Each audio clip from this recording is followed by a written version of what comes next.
Today will be a day to remember for the rest of your life.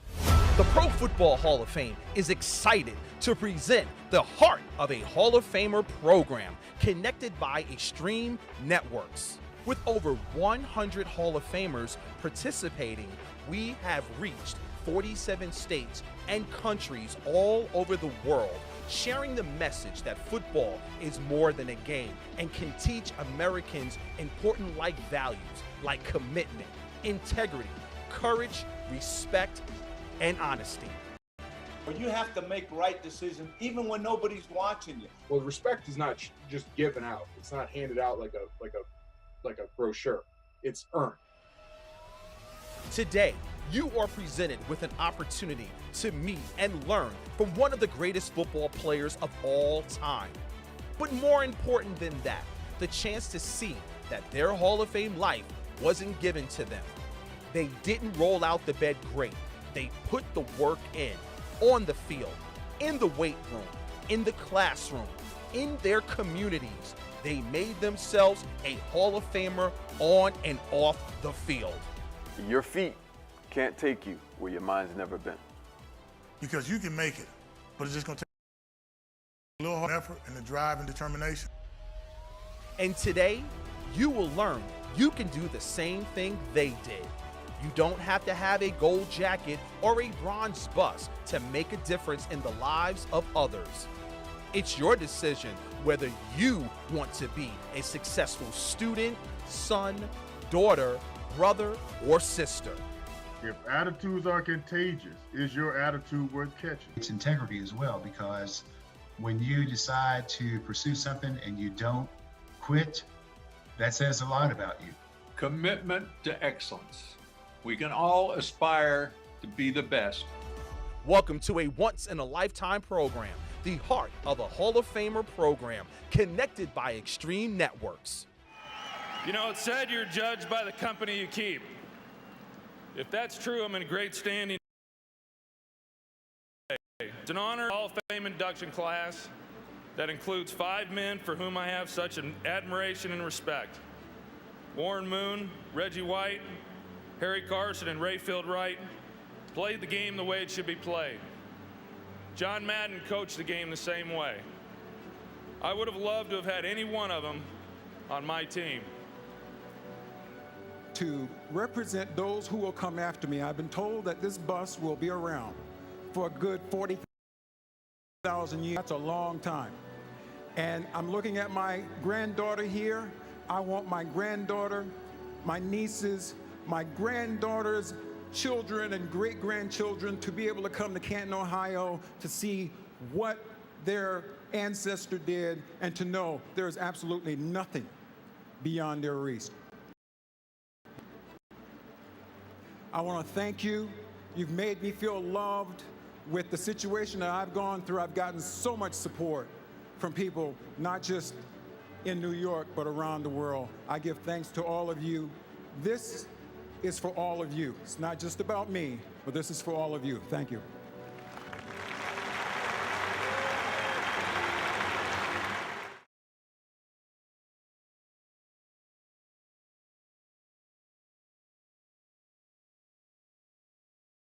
I'd like to welcome everybody.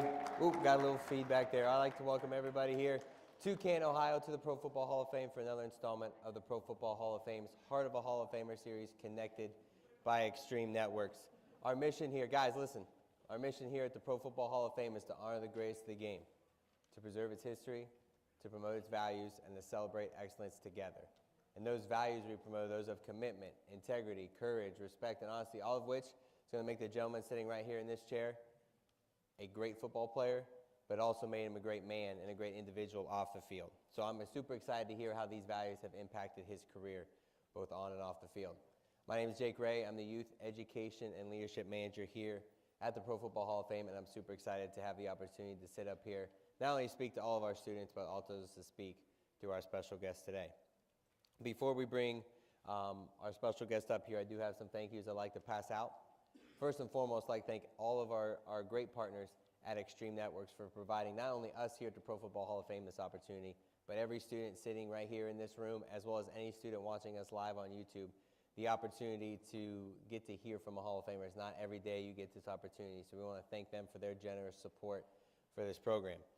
Secondly, I'd like to thank all the teachers, administrators, principals, coaches, anybody who brought their students to the Pro Football Hall of Fame today or are tuning in live. We want to thank you so much for allowing us to just be a small part of your students' learning experience this year. And lastly, I have to thank our students. Without the students here, this is just me talking to a camera with a microphone on. You guys, this is a program here for you to learn more about how great the game of football is and how important those values are that the game teaches and how you can use those in your life even today. Throughout the program today, we are going to be taking questions from our students here. Some of the students were pre-selected. They got some cards in their hand, so if you do have a no card, you're probably sitting in the back corner there. And throughout the program today, we're going to have you guys step up to the microphone and ask your question. Now, you're not going to do that right now, but when I say it's time, one of our staff members is going to pull you guys up. You're going to ask a question.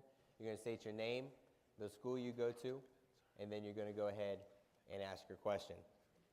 If you have a question and you don't have a card, you still have the opportunity to ask it. Find a staff member in the back that works for the Hall of Fame. Tell them what question you have, and we might be able to squeeze it in. But no matter where you're watching us today, whether you're watching us live on YouTube or you're in this room today, if you're taking pictures or videos after the program, because we want to make sure you guys pay attention, keep those phones in your pocket, make sure to tag at ProFootballHOF and at Extreme Networks and use the hashtag HOFvalues, and your post just might be reshared. So that's enough of me talking. I am proud to welcome a 5-time All-NFC selection, an HBCU graduate, a 9-time Pro Bowler who spent 13 seasons in the NFL, but most importantly, a Hall of Famer, Harry Carson. Thank you.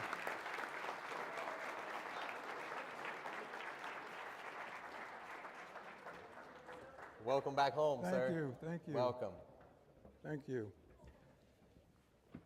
First and foremost, I'd like to welcome you, like we say, back home, here to the Hall of Fame in Canton. Here, I'll take that for you. Thank you. We throw it up on your bus. Welcome back home. Always like to ask, kind of start out, what is it like walking through those doors, knowing you're a member of the Hall of Fame? It really is a humbling experience because you're here, and let me just say something right off the bat. You guys don't know how lucky you are to have this facility, to be able to look and see what greatness is all about. The individuals who have played the game. And here you are at the Pro Football Hall of Fame. If you're ever feeling down about something, if you ever feel like you're defeated, come to the Pro Football Hall of Fame and go through the bust of many of those who are here in the Pro Football Hall of Fame and look at what they went through. And if they went through stuff that they went through, you can do the same thing. There is no reason why everybody in this room cannot be successful. You have something here that is invaluable. I just want to say that because I'm from Florence, South Carolina. I didn't have anything like this to gauge my integrity, my character, and all of that stuff. I didn't have that in Florence, South Carolina. You got it here. And while you may have come here as a class or a school, you're here. You have access to all of this. So what was that question again? Oh, no, you touched on it, how important it is walking through the door. And I think, even as a Hall of Famer, you still feel the same thing. So for a student walking in, they should be able to feel that as well. I'm humbled because out of, and Jonathan, if you can get this information, it will be helpful. Out of the many thousands of men who have played pro football since 1925, I am the 231st player to be inducted into the Pro Football Hall of Fame. And I'm a guy who, and I'll be honest with you, I didn't love football. And let me just, can I tell the story? Floor is yours. I did not love football. I was in the 7th grade.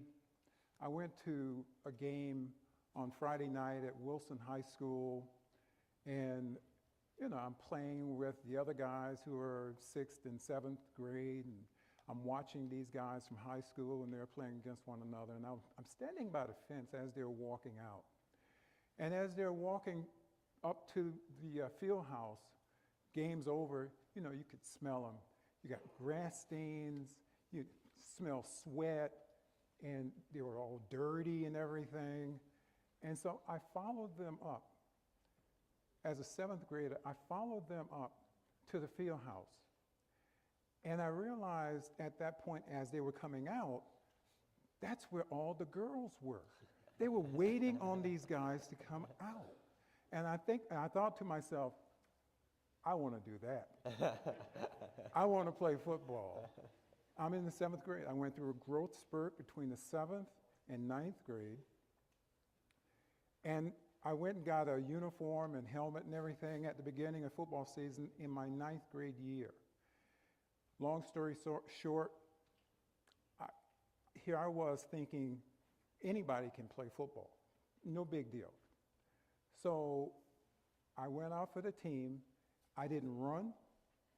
It was hot, in South Carolina in August. It's hot. I didn't work out. I didn't do anything. And I showed up and I started playing. I went through the first hit on the field.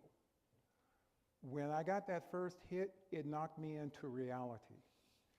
And I thought to myself, this ain't where I should be. And I walked off the field and I quit. Keep in mind, I quit. And I realized that when I quit, I wanted to do or play football for a particular reason. Not because I loved the game. It was because, wearing a football uniform was like a chick magnet, I'm telling you the truth. That's what I thought. And I didn't make it. I walked off the field and I quit. I did not like the taste of quitting in my gut because I never really quit anything before.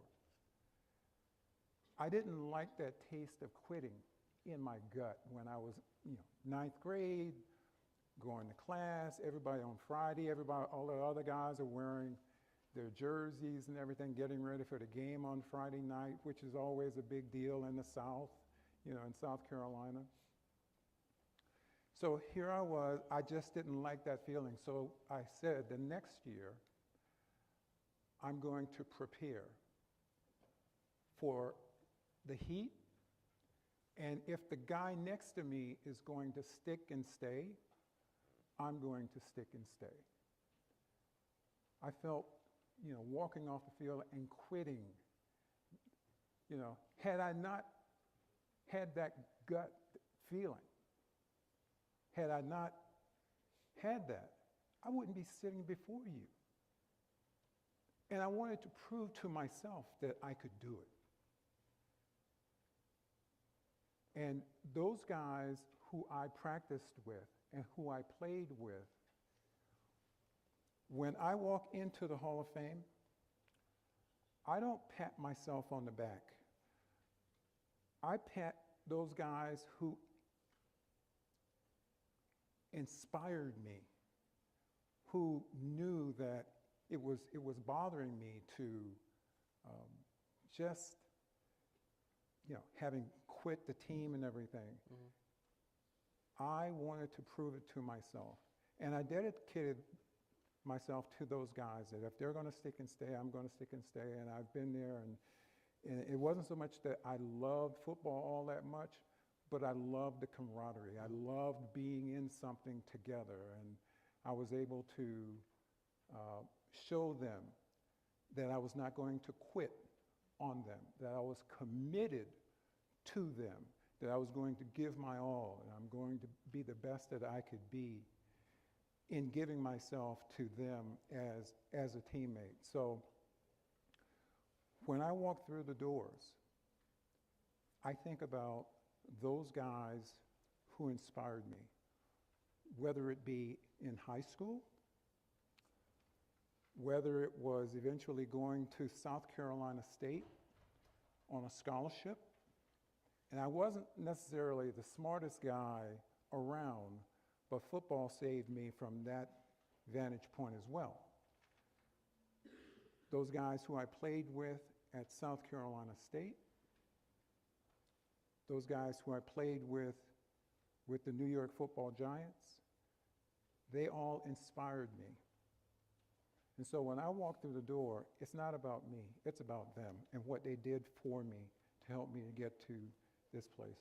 I would say your journey was a cool one. You know, you talk about that, and you know, you walk off the field as a middle school, high schooler, and you come back to the game and you end up enshrined here in Canton.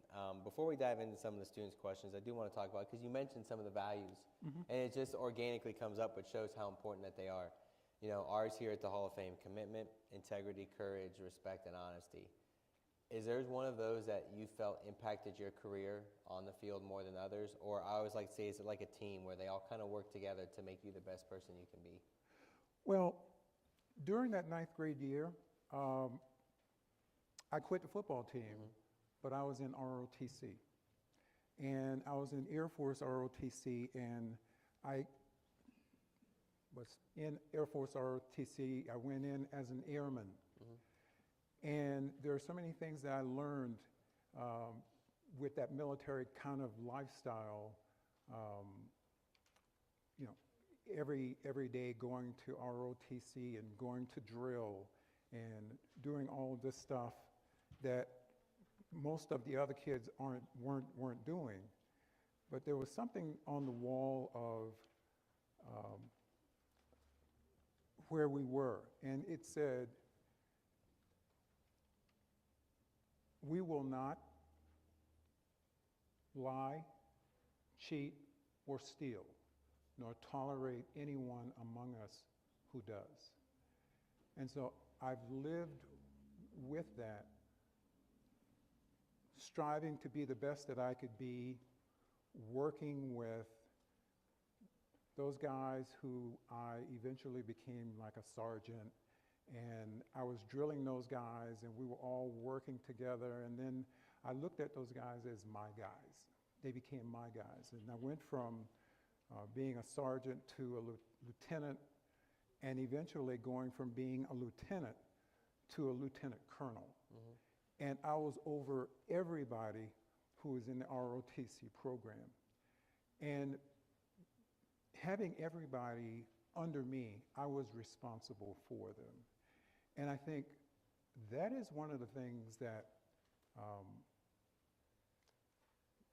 gave me the incentive to take on the leadership role that I carried with me to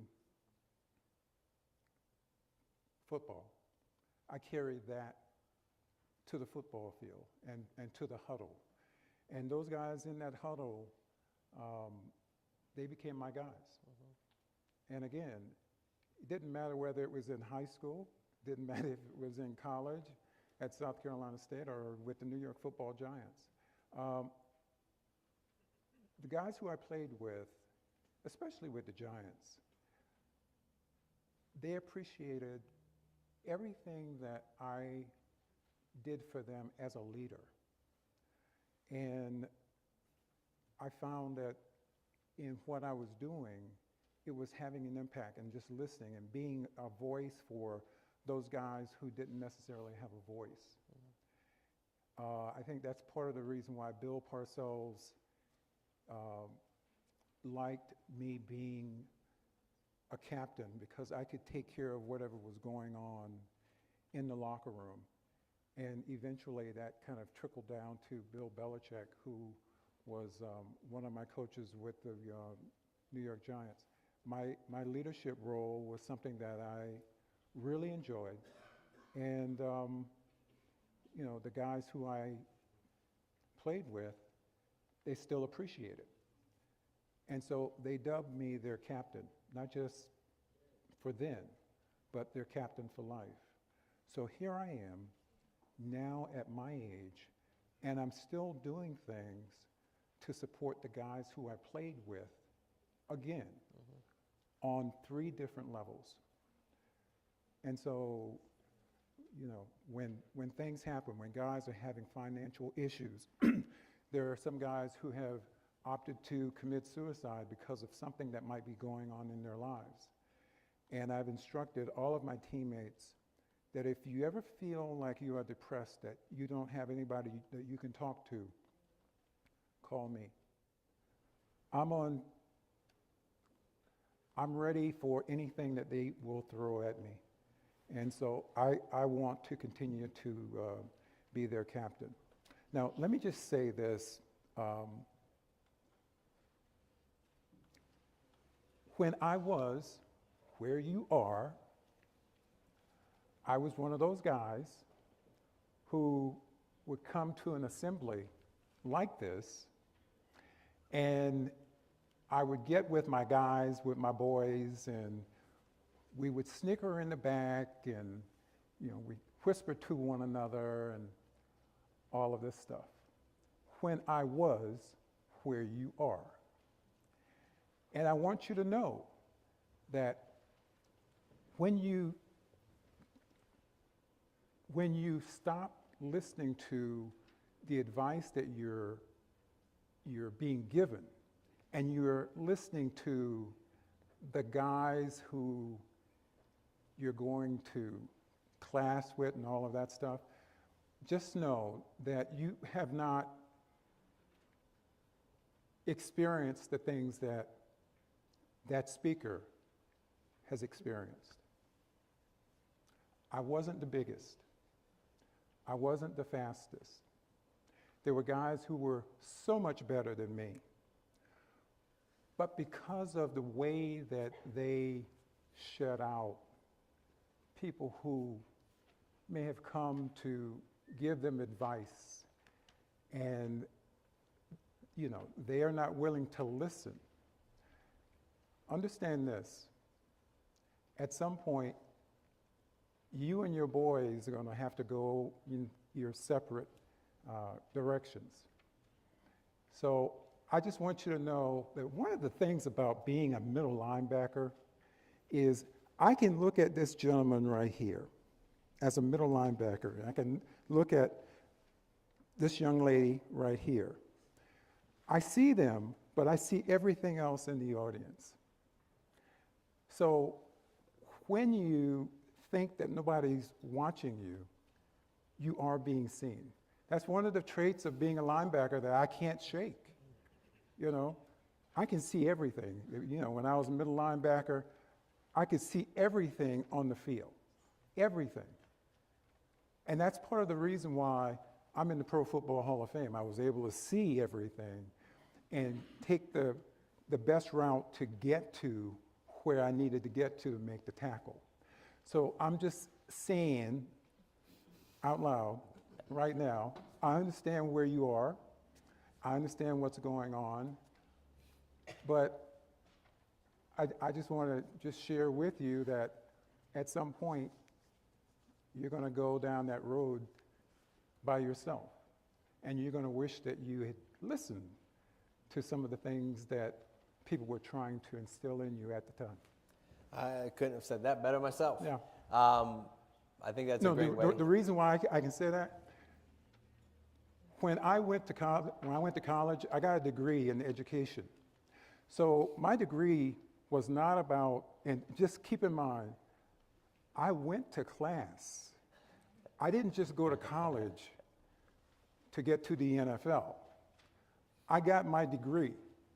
I got my degree with my class. I didn't have to go back afterwards.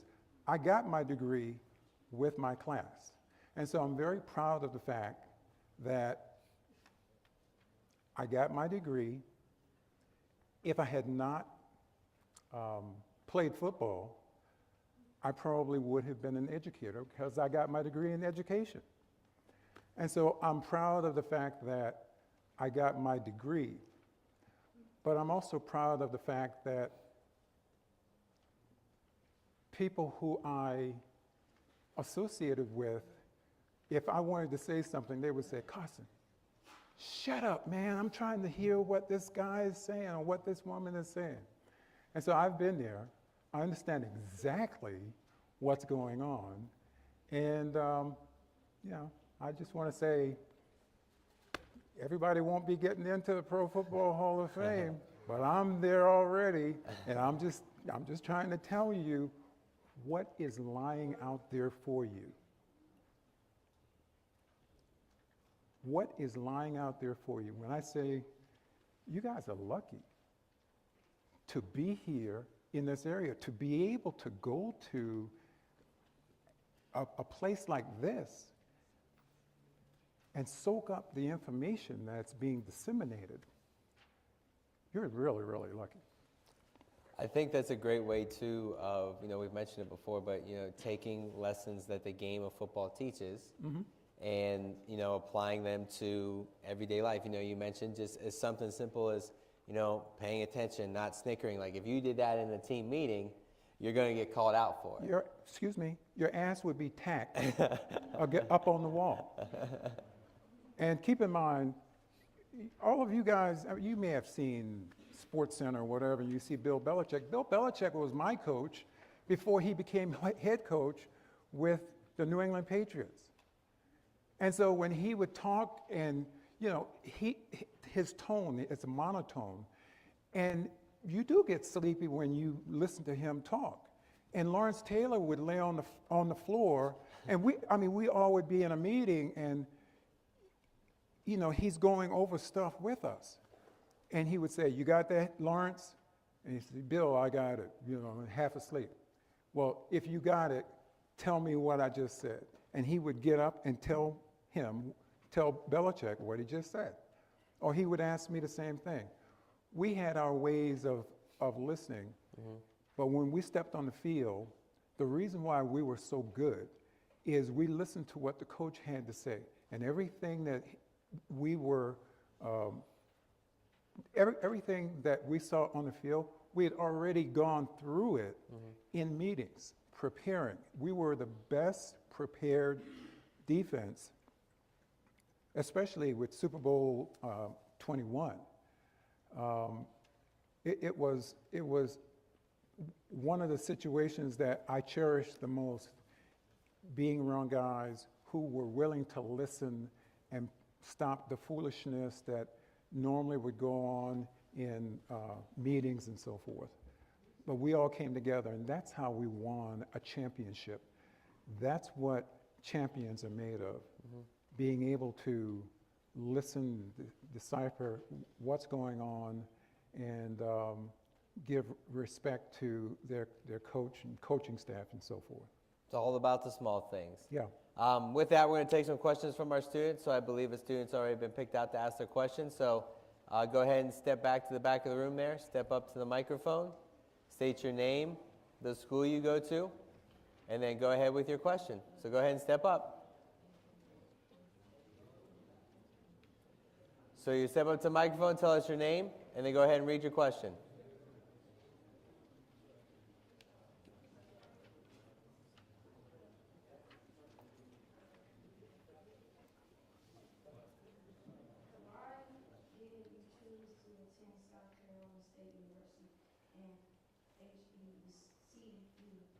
So why South Carolina State, HBCU down there in your hometown? The reason why I chose South Carolina State is I did not finish my last year of high school football.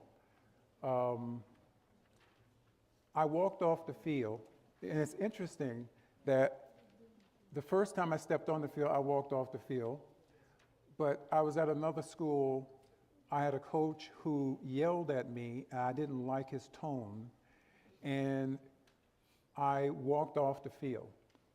When I walked off the field, in essence, what I did was cut my own throat, because there were teams or schools that were interested in me. But because I quit, they stopped thinking about me. So one of my teachers in my school was an alumnus of South Carolina State. She said, you should be playing football for somebody. And so she packed me up in her car and she took me to South Carolina State. And so, in essence, I went to South Carolina State looking for a scholarship. And I was able to get one. And when I got that scholarship, I made sure that I did the right thing by South Carolina State. And so my 4 years at South Carolina State, I have to say, were the best 4 years of my life, because I went from being a boy and a knucklehead to being a man, because those coaches at South Carolina State, they made me into what I became, and eventually became in the National Football League. Obviously, we're in February, Black History Month, and we know how important HBCUs are, to this month, but also to the entire game of football. And we know the game, what it looks like today, wouldn't be like it is today without that impact. So, as somebody who attended an HBCU, succeeded at a high level in the NFL, and now is in the Pro Football Hall of Fame, looking at the impact HBCUs have now in the game. Obviously, we have the Black College Football Hall of Fame Classic here in every September. There's the Legacy Bowl coming up, and the overall impact of HBCUs is growing tremendously. Mm-hmm. As somebody who lived that, how cool is it for you to see that growth happening now? I love seeing it. Again, best 4 years of my life. When you go to an HBCU, you're going to work. And those teachers who you have, professors, they care about you as a person, not just as an athlete, but as a person. And, it's one of those situations that, a lot of guys could go to a major school. Back when I played, that option wasn't necessarily one that I had. And so, I wound up going to South Carolina State. I could have gone to other schools, but I eventually, wound up there, and that's where my loyalty, that's where my allegiance is with South Carolina State. And I understand players who play at South Carolina State or play at an HBCU, you might play at a deficit. When I say at a deficit, you might not have the same things at an HBCU that you might have at a major college. Like, I remember going to the University of South Carolina, to lift weights. And when I walked in, I was like, damn, look at this weight room. It's all decked out and everything. And I went to South Carolina State, and we didn't have the same facility, but we made do with what we had. And we found ways to work out. Every Sunday, we had like a 12-minute run. We ran the stadium steps. We made do with what we had. And so, even though we didn't have state-of-the-art stuff at South Carolina State, if I could do it all over again, I would. And again, I say, it's the best 4 years of my life, because I knew that the professors and the teachers, they cared about me, not just as a football player, but as a person. Awesome. All right, we're going to take another question in the back. So go ahead, students, step up to the microphone, state your name, the school you go to, and then go ahead with your question. My name is Zaya Bridges. Is there a player in the game today that you think reminds you of the way you played?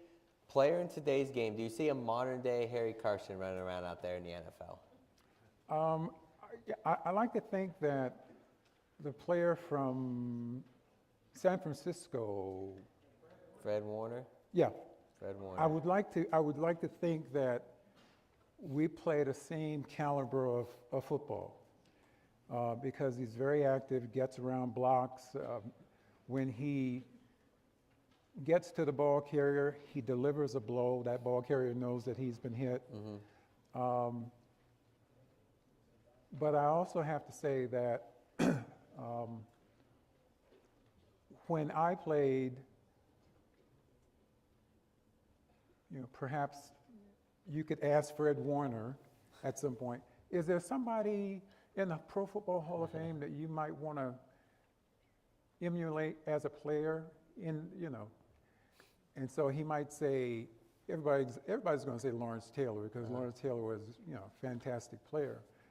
Some people might say, you know, Dick Butkus, you know, because, and then some other people might say Harry Carson, because I played a position, and I know this question might be coming up, but I'm going to say it anyway. My proudest time playing pro ball is I was drafted to play a position that I had never played before. I'd never been a middle linebacker. I was a down defensive lineman. I played right defensive end. I probably would have played like a Leroy Selman back during that day if I had been given the opportunity to play. The coach who coached me was Marty Schottenheimer. And Marty Schottenheimer taught me how to play middle linebacker. And eventually, I had to learn how to play inside linebacker. And so I may not necessarily play the game the way that the coach wanted me to play, but I got the same or better results. And my coach was astute enough to know that if I'm getting the job done, don't bother me. Just let me get the job done. And so, you know, that's, you know, Fred Warner, I like the way he plays the game. Awesome. You know, Fred Warner obviously has played a pretty big game on Sunday. He did. Did not come out on the winning end. No.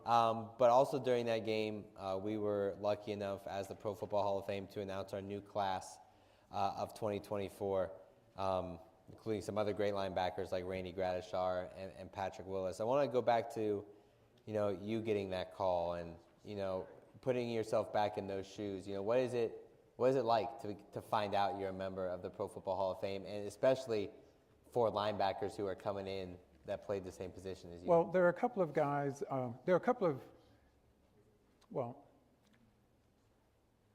I was not a first ballot Hall of Famer. I'll just leave it at that. It took me quite a while to get in. And I was on my way to Hawaii on a plane, and the flight left at 1:30 from Newark Airport. And I flew from Newark Airport to Honolulu, Hawaii. And so when we landed in Hawaii, and the announcement for the Hall of Fame was at 2 o'clock. So I left at 1:30. I didn't know that I'd made the Hall of Fame until I landed in Honolulu. And so I'm walking out of off the plane, going to baggage claim, and this is when they used to have the Pro Bowl in Hawaii. And so there were autograph seekers who were there, and they said, "Harry, can I have your autograph?" I said, "Sure." "Could you put HOF on it?" And I said, "HOF for what?" And they said, "You made the Hall of Fame. You didn't know that?" And I said, "No, I didn't know." And they said, "Would you please put Hall of Fame, 2006? And I said, "I can't, because I have not gotten any official word from the Hall of Fame that I made, the Hall of Fame." And so eventually I found out that I'd made it, and that was it. So I have probably one of the more unique ways of finding out that I made the Pro Football Hall of Fame. That's very cool. Yeah. All right, we're gonna take some more questions from our students in the back. So go ahead and step up, state your name, the school you go to, and then go ahead with your question.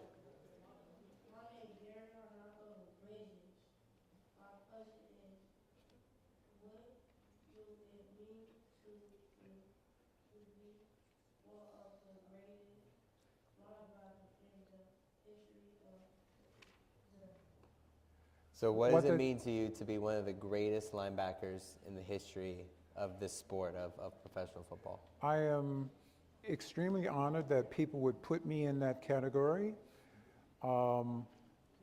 I would say that I was just going out to be the best player that I could be for my teammates and for my team. There are guys who are so much better, and I like being put in that position of being a great player. Because, again, I go back to, I quit. I quit.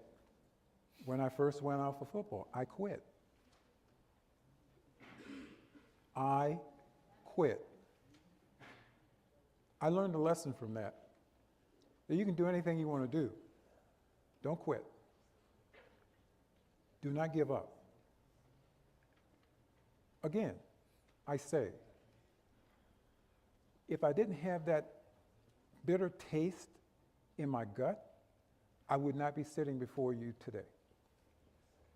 And I feel like I'm not a religious person, but I do feel like God guided me in a certain direction. And he put me in situations. And he always wanted me to be humble, but to always give my best in whatever I do. And if you guys, and I'm being serious now, to everybody in this room, when you walk out of here, just remember this. Strive to be the best that you can be in whatever you do. Don't be mediocre. Strive to be the best that you can be. How many teachers do we have in this room? Teachers, would you please stand up?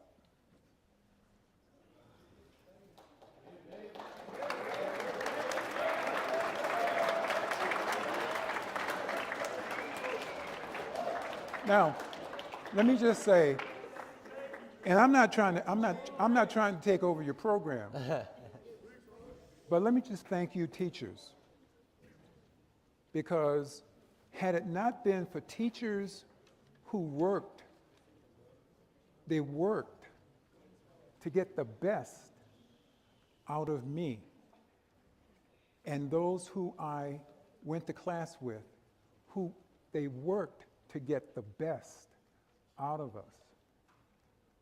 When I made the Pro Football Hall of Fame, I cried because I thought about those teachers who taught me, who gave me all of them, who put their faith in me, that I could be the best that I could be if I put my mind to it. And so I understand exactly where you are, and I want to say thank you for every day answering the bell and giving your all to make a difference in the lives of so many young people. One of my proudest accomplishments is making a difference in another person's life. That's deep. That's deep. I was not just a football player. I'm someone who played football. I'm more than just a football player. For everything else that I've done in my life, I owe it to my teachers who taught me. So, y'all can have a seat. But I just wanted to thank you because all of you in this room, at some point, you're going to come back and you're going to say, Miss So-and-so or Mr. So-and-so, and you're going to reflect back on your time with them. Because I do the same thing. I reflect back on my time with those teachers who did their very best to help make me the best person that I could be. That's the thing that I appreciate. I enjoy football to an extent. And I understand that, we're talking about character and integrity and commitment and all that, but also it's about taking or making the opportunity to be the best that you can be. Strive to be the best that you can be.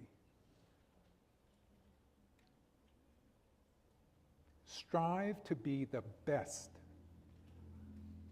There are guys who were so much better than me when I first went out for football. They were so much better. And I look back and I'm like, why is it that they didn't make it? Why is it that I made it? Because they were so much better than me. They ran faster. They had everything. With me, I always tried to do the right thing.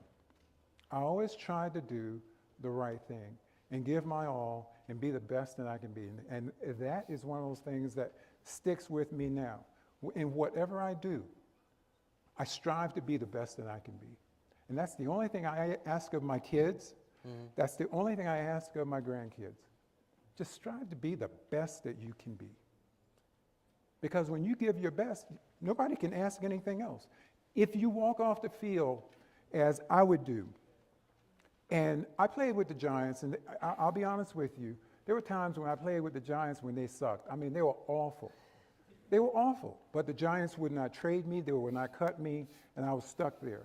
And my feeling was, let me do, as I walked off the field. Are you guys football players? Okay. When I walked off the field, I asked myself this question: did I do everything that I could do to help my team win?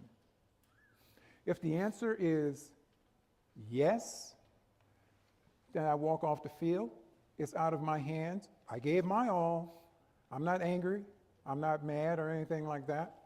But I knew I gave my all. But if the answer is no, I could have been better, I would beat myself up after every game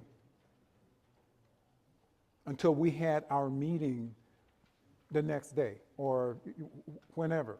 I would beat myself up because I was just aching to get the opportunity to go out and redeem myself. In whatever you do, give your best effort. Just strive to be the best that you can be. I think that's great. And I think the things you talk about, obviously we're talking about, you're giving all these great football examples, but all these examples you're giving can be translated right back into the classroom, into the home, into the extracurricular activities, schoolwork, whatever it might be. So I think that's so cool about the sport of football. Before we go, because we do have time for just a few more questions, y'all might be wondering why there's a Gatorade cooler back here behind me, and it is because this gentleman right here is credited with helping create the Gatorade shower that you see the coaches get after every game. So, Mr. Carson, I want to talk a little bit about that. Some things don't get old. I want to talk a little bit about that. How did that, were you just like, I think Coach Parcells needs this dumped on him? How did that all come about? Do you really want me to go through this? Okay. 10,000-foot view. We don't got to go a moment by moment, but if you want to dive in and tell us a little bit about it. Well, when I was playing way back before any of you were born, Bill Parcells had his own unique way of motivating guys and just getting under their skin. And my nose tackle, Jim Burt, we were going to play Washington at the time. And he came over to Jim and he said, the center for Washington, he's going to have you for lunch because, if you didn't see him on film playing against Miami or whoever, he's playing a great game. And if you're not ready, he's going to have you for lunch. And he just got under Jim Burt's skin after every practice, as we were preparing. And so we go into the game. I'm a weak inside linebacker. Jim is my sort of guardian, kind of keeps the center off of me. And he kept coming back to me. He said, as the play is developing, he said, that Parcells, is anybody getting to you? I said, no, I'm clean and I can make the tackles, whatever. He said, okay. So as the clock is winding down, he says, Parcells, pisses me off. And as the game is winding down, he said, I think we should get him. And I said, what do you mean we should get him? He said, because you're his guy. And if I do something to him, he said, he's going to get me back. But if you do something with him, he's going to let it go. And I was like, okay, Jim, you're smart enough to know that. And so as time is winding down, he said, let's get him with the Gatorade. I said, okay, but wait until he takes his headphones off because I don't want him to be electrocuted. And so as time is winding down, nobody saw this. We grabbed a bucket of Gatorade filled with ice and water and so forth, and we drenched him. When he took the headphones off, we drenched him, and we got him. So that's the only time it happened during that season. The next season rolls around. We lose the first game to Dallas in a Monday night game. We're playing San Diego the next week. And so nobody gave us a shot to beat San Diego. And so as time is winding down, we're ahead. I doused him with the Gatorade. That was the start. If you know Bill Parcells in any way, he's very superstitious. And if you do something one week, and if it works, you have to keep doing it. Yep. So as we started winning, I had to keep drenching him with Gatorade. Not that I wanted to do it, but I had to do it because he's superstitious. And so I got him. It became sort of a symbol of the season. And as we were winning, we lost one game after that first game. And it just became a symbol of the '86 season. And so I have to say that if you show pictures of Super Bowl 21, and I saw it last week when people were betting on what color the Gatorade was going to be. And so I saw a picture of me dousing Parcells with the Gatorade. And so after all these years, it's still one of those things that people enjoy doing. They don't do it the right way. Normally they get down the coach's back or whatever. I was able to get all of that bucket over his head and douse him. And so it really just became a symbol for the season. But it also shows a love that you have for your coach. It's a love and a respect that you have for your coach. It wasn't done with malice or anything like that, but it was just a way that, to have fun. I'm also the only player to have had the opportunity to douse a president with a Gatorade bucket of popcorn. Nice. And that was Ronald Reagan. That was so long ago. But it has really become a tremendous honor to be able to do that, because you know that you've won if you're dousing the Gatorade. The other thing is, understand this: if there's a Gatorade commercial and they show me for 1 second, they have to send me a check for $10,000. Nice. So that's the good thing about it, that Gatorade, I still maintain a relationship with Gatorade because and this is how John Madden, as he was doing all of the diagrams and everything, it's the best free publicity that anybody can get. The best free publicity. And so if I see a commercial and it has me in it, I know I'm getting $10,000 just for that 1 second. Now, I didn't have to work for it or anything, but it's one of those things that it kind of lives with you for a long time. I hope that teams continue to do it for years and years and years. All right. Well, I think, we always like to go back to some things in the program, but I think you really touched on, before we asked that question, that idea about strive to be the best you can be. And I think that's a great message for students to leave with here today. So students, I hope you take that message away. Mr. Carson, I want to thank you so much for taking time out of your busy schedule to come here to your second home to Canton, Ohio for this program and be a part of it. So students, let's give Mr. Carson one big round of applause here.